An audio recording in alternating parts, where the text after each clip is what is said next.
সোমবার 4 দিনের মাথায় রেলের পক্ষ থেকে দেওয়া উচ্ছেদের নোটিশ প্রত্যাহার করে নেওয়া হলো। সে কারণে আপাতত স্বস্তিতে জলপাইগুড়ি স্টেশন বাজারের সমস্ত ব্যবসায়ীরা। উল্লেখ্য, অমৃত ভারত স্টেশন প্রকল্পের অন্তর্ভুক্তি হয়েছে জলপাইগুড়ি স্টেশনের, সেজন্য হচ্ছে রেলের উন্নয়ন। আর সেই উন্নয়নকে কেন্দ্র করে কাজ চলছে জোর কদমে। ফলে 56 বছর ধরে ব্যবসা চালিয়ে আসা স্টেশন বাজারের ব্যবসায়ীরা উদ্বিগ্ন হয়ে ওঠেন রেলের পক্ষ থেকে তাদেরকে উচ্ছেদের নোটিশ ধরানোয়। এ নিয়ে সত্যি সত্যি তারা দুশ্চিন্তায় পড়ে যান।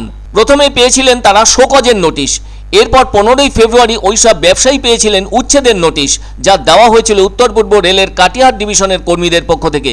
ওই নোটিশে বলা হয়েছিল এই নোটিশ পাওয়ার 15 দিনের মধ্যে রেলের জমি থেকে বাজার অন্যত্র সরিয়ে নিয়ে যেতে হবে।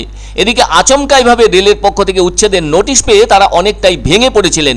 আর তাদের মাথায় যেন আচমকা বাজ পড়েছিল, কেননা এই স্টেশন বাজারে ছোট বড় মিলিয়ে ব্যবসায়ী রয়েছেন 600-র বেশি। ফলে এমন অবস্থায় তারা কোথায় যাবেন এবং কি করবেন তা নিয়ে ভেবেই ব্যাকুল হয়ে পড়েন ব্যবসায়ীরা। শেষটায় তারা বাধ্য হয়েছেন প্রশাসন ও সাংসদের দ্বারস্থ হতে। তাদেরকে অনশনে বসার হুমকিও দেন ব্যবসায়ীরা।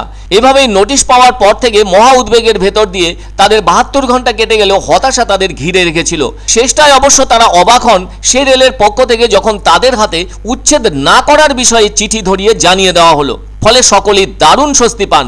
তবে উল্লেখ করা দরকার, জলপাইগুড়ির সাংসদ ডক্টর জয়ন্ত কুমার রায় কিন্তু অনেক আগেই জানিয়েছিলেন ওইসব ব্যবসায়ীকে কোনোভাবেই উচ্ছেদ করা হবে না, কেননা রেলের সঙ্গে তার এই ব্যাপারে কথা হয়েছে।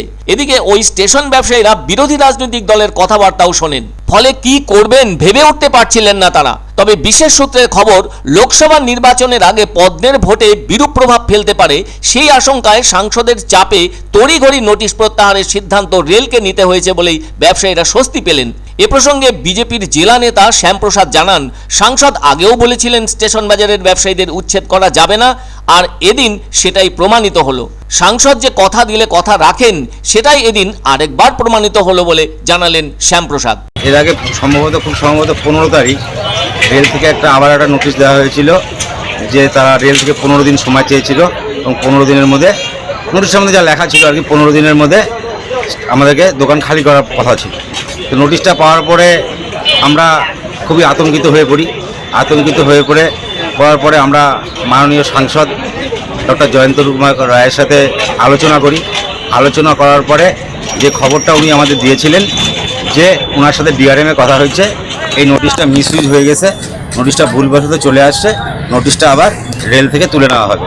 তো আজকে রেলের সব স্টাফ এসে যেসব দোকানদারকে নোটিশ দিয়েছিল সেই নোটিশগুলো আবার পুনরায় তুলে নিচ্ছে। মাননীয় সাংসদ জয়ন্ত কুমার রায় আশ্বাস দিয়েছিলেন যে রেলের উন্নয়নও হবে, সঙ্গে আপনাদের যেহেতু একটা বাজার উন্নয়নের স্বার্থে একটা বাজারও আমরা তৈরি করে দিব। আজকে সেটাই কথা রাখলেন। হ্যাঁ, আজকে ওটা তুলে নেওয়ার পরে আমরাও একটু আশ্বস্ত হলাম।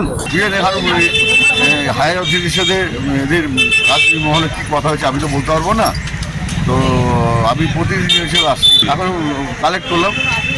ফেরত নিলেন? হ্যাঁ, ফেরত নিলাম। দেখুন, নোটিশ পাওয়ার পরে তারা আমার সাথে যোগাযোগ করেছিল এবং আমি আমাদের লোকপ্রিয় সাংসদ, সকলের সাংসদ জলপাইগুড়ি যিনি যে চিন্তা করেন ডক্টর জয়ন্ত রায়, তার সাথে আমি তৎক্ষণাৎ কথা বলি এবং রেল ডিআরএমের সাথেও কথা হয়। তার মাধ্যমেই তখন তারা বলেছিলেন যে এটা কোনোরকম উচ্ছেদ হবে না, আমরা ব্যবসায়ীদের সাথে আলোচনা করেই যা করার করব।